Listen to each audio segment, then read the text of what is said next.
You're watching Global Insight, where we speak to experts from around the world on issues making headlines. I'm Also Young. Now, North Korea is often predictably unpredictable, abandoning nuclear talks, breaking promises on diffusing inter-Korean tension, and sporadically test-firing missile technology. And it's often difficult to work out the intentions and calculations behind its actions. But a former US envoy to the six-party talks with North Korea says the regime's intention has in fact always been quite clear. We speak to Ambassador Joseph DeTrani, who has long been reading between the lines and negotiated with Pyongyang in a series of talks over a stretch of 13 years. Ambassador DeTrani now teaches at the Graduate Department of Defense and Strategic Studies at Missouri State University, and during his career he served in various leadership roles in intelligence, including Special Advisor to the Director of National Intelligence and CIA Director of East Asia Operations. It's lovely and an honor to have you on our program, Ambassador. Thank you so much for joining us today. Thank you for the invitation. Right, and well, let's begin with some images that were quite surprising to the world over the weekend. Now, North Korean media showed its leader Kim Jong-un actually revealing his young daughter for the first time to the public eye at various ICBM-related events. And I assume there's no, take your kid to work day in North Korea. So what kind of purpose or calculation do you think was behind this move? Well, I think this is indicative of Kim Jong-un, the man. He's different than his father and his grandfather. He's much more open. He wants to be the president for the people. And I think introducing his second child, his daughter, reportedly 10 years old. He has an older son and a younger daughter. Really humanizes the man.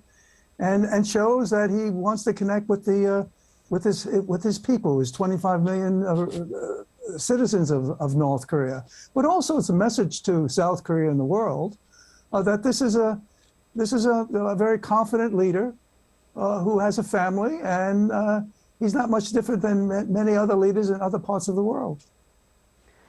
And well, given that he had his own uncle executed and his half-brother assassinated, Kim Jong-un as a family man or somebody's dad isn't something that we tend to give much thought to. But does his personal life or his status as a young man with a small family actually have the potential to influence his decisions as a ruler? I think those are very good points. And I think the fact that he took over from his father, December of 2011, when he was about 26 years old. Now, this is a young man who studied in Switzerland. We saw this when he met with former President Donald Trump in Singapore. He was about town. He took videos of his visits to various places and actually showed some of those videos to the people of North Korea. So, yeah, I think he's a different person. I think he doesn't want North Korea to continue to be a pariah state. I don't think he wants to be the leader of a country that's isolated from the world, that's heavily sanctioned. I think he wants to be a leader of a country that's accepted by other countries, that has a normal relationship with other countries, and indeed with the United States. And I think this is what his goal has been. And my personal view is I believe this is his goal at the moment. To me, often forget that he's a millennial, actually born on the exact same day in 1984 as my older brother. And well, we're dealing with this very young leader. And did you notice any significant changes in the talks you had with North Koreans before and after Kim Jong-un took power? Well, the constant there was I met with officials during the Kim Jong-il regime. I obviously met with officials when Kim Jong-un took over. What was consistent was a desire to normalize relations with the United States and indeed to be accepted as a nuclear weapons state. They would be a good friend of the United States. We were always talking about the reunification with the Republic of Korea.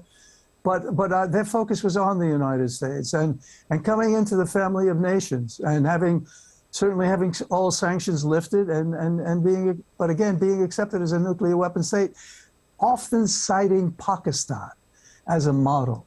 Look what you did, basically saying to me and to the United States, you did this with Pakistan. You accepted Pakistan as as a nuclear weapon state, and you have good relations with Pakistan, well, we could be like Pakistan. So I think that was consistent with Kim Jong-il and the leaders who supported Kim Jong-il, and it was indeed consistent with, and continues, I believe, to be consistent with Kim Jong-un and those who support him. Well, hopefully, given the human security concerns in Pakistan, that will not be the direction that they go. But you did mention that North Koreans have been telling you since 2 decades ago that they want to be recognized as a normal state, a nuclear weapon state, and also be friends with the United States. And do you think when Kim Jong-un was talking to former President Trump, that's what he was pretty much going to get? Well, I think his focus then with the Singapore summit, and I think it comes out in that very short joint statement where it would be a transformation of relations with the United States. But the second bullet there was very clear. It's complete, verifiable denuclearization of the Korean Peninsula. And this was indeed the case during the six-party talks from 2003 through 2009. But indeed, in 2005, in September of 2005, we had a joint statement that committed North Korea to complete, verifiable denuclearization. And there was no question, in return for security assurances, economic development assistance, and a path to normal relations with the respective countries, the Republic of Korea, Japan, and indeed with the United States. So, you know, I think that's been there, and that's been there for some time. So, no, I don't see much of a difference there. I think there's a continuity there. I think with President Donald Trump, and I think North Korea knew this with President Donald Trump, I don't think they expected the former president to say, we are now going to accept you as a nuclear weapon state. I think they knew very clearly that Donald Trump wanted complete, verifiable denuclearization. However, and this is a big however, the highly enriched uranium program that North Korea continues to have, where they're producing significant amounts of fissile material for nuclear weapons, continues. This was in addition to the Yongbyon facility, which is the plutonium-based facility. That we know that North Korea has facilities that are enriching uranium, for highly enriched uranium for nuclear weapons purposes. And that's the Hanoi summit. When Donald Trump made it very clear to Kim Jong-un, we're not talking just about your plutonium programs, we're talking about all your programs, complete, verifiable denuclearization, to include your highly enriched uranium programs. And that is where the rub has been with North Korea, where they have been reluctant. And that was the failure of the six-party talks in 2009, not permitting nuclear monitors to visit non-declared suspect nuclear sites, and they would have been the highly enriched uranium sites. So they have always protected that element of their nuclear program. And that's the key. So I think North Korea knows very clearly, they knew clearly with Donald Trump, and they know certainly now with the Biden administration, and indeed they're seeing this very clearly with the Yoon administration in South Korea, that we're talking about complete, verifiable denuclearization of all programs. And we said this in the joint statement of September 2005. We said North Korea would denuclearize, they would dismantle all of their nuclear weapons and nuclear weapons programs, ongoing programs. But then in that joint statement, they didn't want to use the term, we wanted to use the term highly enriched uranium facilities, and they were opposed to that. So you can see the sensitivity with North Korea when it gets to the highly enriched uranium programs. They want to protect those programs. And in my view, this is their hope. They were hoping that eventually the United States and the Republic of Korea, Japan, would accept the fact that they have this program, and they would then be, you know, sanctions would be lifted and they'd be basically accepted as a nuclear weapon state. That indeed did not happen with the Trump administration. It's not happening indeed with the Biden administration. And I think North Korea knows this very clearly, that if they want to come back to negotiations, it will be to talk about complete, verifiable denuclearization. But let me add this very quickly. It doesn't mean it has to be done quickly. It's not the Libya model. It doesn't mean North Korea has to denuclearize everything, dismantle everything, and then we'll talk about deliverables like security assurances. this will take years, years. And it's actions for actions, commitments for commitments. As they denuclearize, they get the benefits of sanctions being lifted, security assurances being granted, economic development assistance being provided, et cetera. And essentially for the United States, this could be establishing a liaison office in our respective capitals. There's so much there for North Korea to come back to the talks to pursue. But again, I emphasize it's complete verifiable denuclearization. And I believe the Trump administration was very, very clear with Kim Jong-un. And that's why Hanoi failed, because he was very clear with Kim Jong-un saying it's complete and includes your highly enriched uranium programs. That's something that you've been actually conveying to the North Koreans for years and years. And well, now Seoul and Washington, they're in a state of deadlock with Pyongyang because the world simply cannot accept North Korea as a nuclear state. Well, but did you still ever sense that North Korea may relent at some point down the road? Do you think there is still any hope for diplomacy? I do think there's hope, although you mentioned Kim Jong-un showing his young daughter to the public, the world, and the North Korean public. But the event there was his appreciation to the workers who successfully launched an intercontinental ballistic missile, the Hwasong-17. And during that session with the press, he made it very clear that North Korea has a significant strategic nuclear strategic capability, the strongest strategic nuclear capability in the world, he said. And they do. I mean, over 60 missiles launched and significant movement in that direction. Now, having said that, I do believe North Korea wants sanctions lifted. I do believe they want to be accepted, have normal relations with the United States, and eventually reunification with the Republic of Korea. I do think they don't want to be treated as a pariah state, tethered only to China. They want that. So if that's what they want, it may take time, but this is it will be a process. And if indeed this is what they want, then that's, I think, something we should pursue. And I do think there is some hope. It doesn't seem like that's possible right now as we speak. That's very unlikely.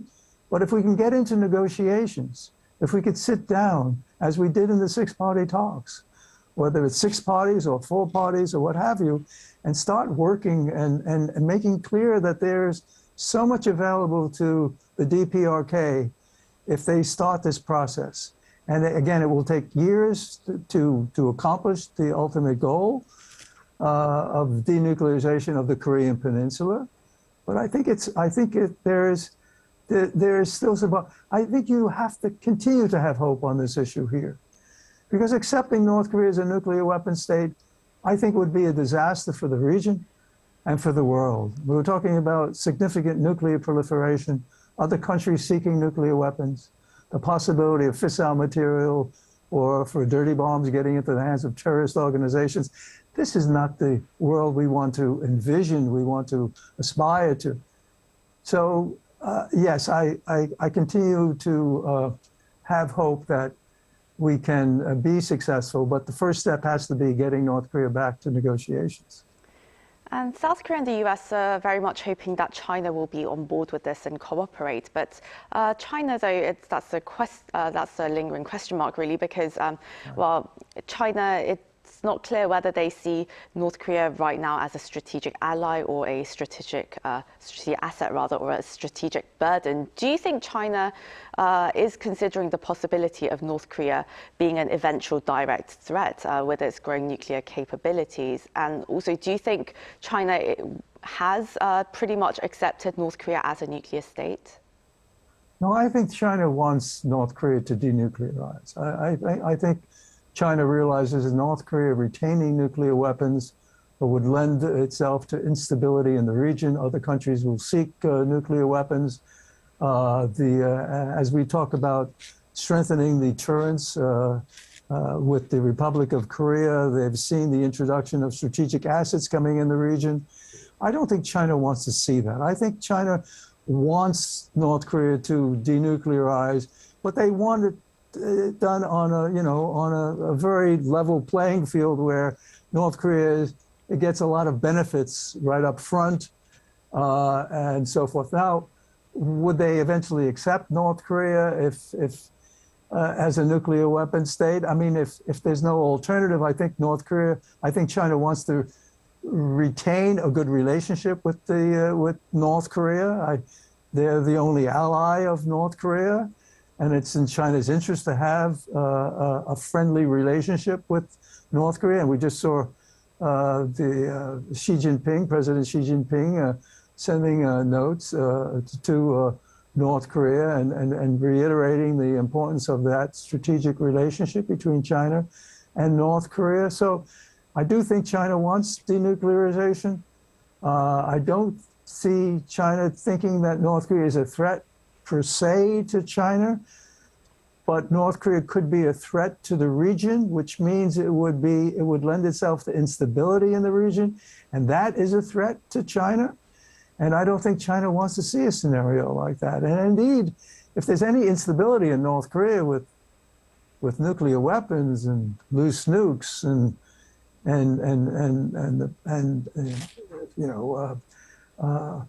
the lack of assurances that these nuclear weapons are being maintained in a proper way and not getting into the hands of bad elements, I think that has to be a concern of China. So yes, I think China is on board with that. It's a question of how much China will do to use its leverage with North Korea to convince North Korea at least to come back to negotiations.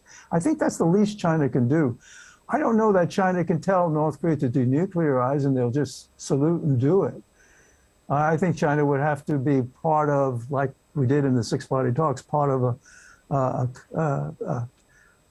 process whereby North Korea gets a lot of deliverables, a lot of benefits from moving in that direction, with also assurances from China that China is there for North Korea as an ally. So it's complex, but I think China is a very important element here. And that's why China really has to be, I think, a little more proactive in this regard. And I think the first step has to be convincing Kim Jong-un, and I think Kim Jong-un is convincible.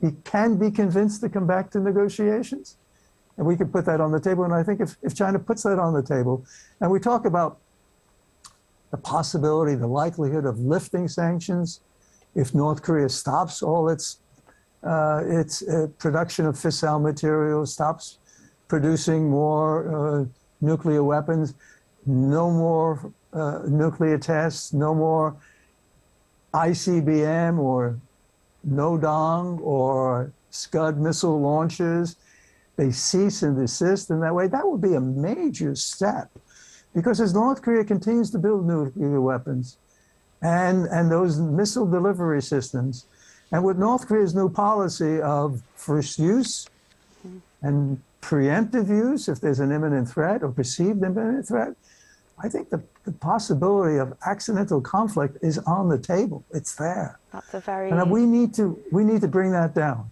That's a very scary prospect, very scary risk that we face, and hopefully we'll see these multilateral efforts come together.